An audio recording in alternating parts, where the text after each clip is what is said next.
উদালগুৰি আৰক্ষীৰ তৰফৰ পৰা আমি এটা পদক্ষেপ লৈছোঁ যে আমাৰ ট্ৰেফিক এক্সিডেণ্টৰ কণ্ট্ৰোল কৰাৰ কাৰণে তো আমি এটা এনালাইচিছ কৰি দেখা পাইছোঁ যে 2025 এই বছৰটোতে ৰোড এক্সিডেণ্টত 110 জন মানুহৰ মৃত্যু হৈছে এই বছৰটোত ইতিমধ্যে আজিৰ তাৰিখলৈকে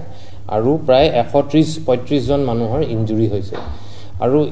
এনে ধৰণৰ ঘটনাবিলাক আমি যেতিয়া এনালাইচিছ কৰিছোঁ তেতিয়া এটোৱে দেখিছোঁ যে অলমোষ্ট মানে 80% ঘটনা বাইক চালকৰ লগতে হোৱা এক্সিডেণ্ট আৰু বাইক চালকৰ ভিতৰতো বহুত কিটা কেছতে মানুহৰ মৃত্যু নহল হয় যদি মানুহজনে হেলমেটটো পিন্ধিলে হয় তো সেইটো কাৰণে আমাৰ উদালগুৰি আৰক্ষী তৰফৰ পৰা আমি এটা বিশেষ পদক্ষেপ লৈছোঁ যে আমি অকল দুটা বস্তুৰ ওপৰতে আমি খুব বেছি ফোকাস কৰিম অহা কেইমাহ মানত যে এটা হৈছে আমি হেলমেট নিপিন্ধা ওপৰত হেলমেট পিন্ধাটো বাধ্যতামূলক যোনে বাইকখন চলাই বা যোনে পিছফালে বহে দুইজনেই পিন্ধাটো বাধ্যতামূলক হয় আৰু কোনোবাই যদি নিপিন্ধে আমি খুব ষ্ট্ৰংলি হেতু আমাৰ গোটেই যিমান কিখন থানা আছে সবতে হেতু এনফোৰ্স কৰিম আৰু সেকেন্ড কথাটো হৈছে যে কোনোবাই যদি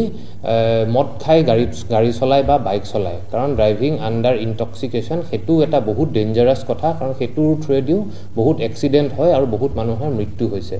তো এই দুটা বস্তু যোনকিটা অফেন্স এনে মোটৰ ভেহিকল সেক্টৰত বিভিন্ন ধৰণৰ অফেন্স থাকে কিন্তু আমি পাৰ্টিকুলাৰলি এই দুটা কাৰণতে বহুত মানুহৰ মৃত্যু হোৱা দেখা পাইছো আৰু হেতু কাৰণে আমি এই দুটা বস্তুত বহুত বেছি ফোকাস কৰিম বুলি ভাবিছো আৰু এটোৰ আমি দুই ধৰণে কৰিম আমাৰ যোনটো এফৰ্টটো থাকিব প্ৰথমতে আমি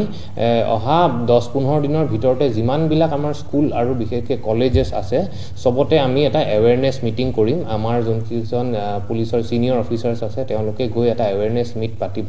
সকলোৱে যাতে কথাখিনি একচুয়াল নিয়মখিনি গম পায় আৰু এই এৱেৰনেছ কৰাৰ লগে লগে আমি এটা এনফোৰ্সমেন্ট ড্ৰাইভো আৰম্ভ কৰিম ৰাস্তাত যাতে কোনেও বাইক নচলায় হেলমেট নিপিন্ধাকে আৰু ড্ৰিংকস কৰি পেলে কোনেও যাতে বাইক বা গাড়ী নচলায় তো আমি আহ্বান জনাম সকলো সমূহ ৰাইজকে যে আমাৰ যোনটো পদক্ষেপ হেতু সকলোৱে যাতে আমাক সহাৰি জনায় বা আমাক সহায় কৰে কাৰণ এটো বস্তু মই যোনটো কৈছো যে আমাৰ ফাইন কালেকশন কৰা বা ৰেভিনিউ জেনাৰেট কৰাটো আমাৰ উদ্দেশ্য নহয় এটো এটা যোনটো ফিগাৰ আপোনালোকক আমি কৈছো যে 110 জন মানুহ ইতিমধ্যে ঢুকাইছে ওদালগুৰি জিলাত হেতু এটা খুব দুখ লগা কথা যে বিনা মানে কোনো কাৰণতে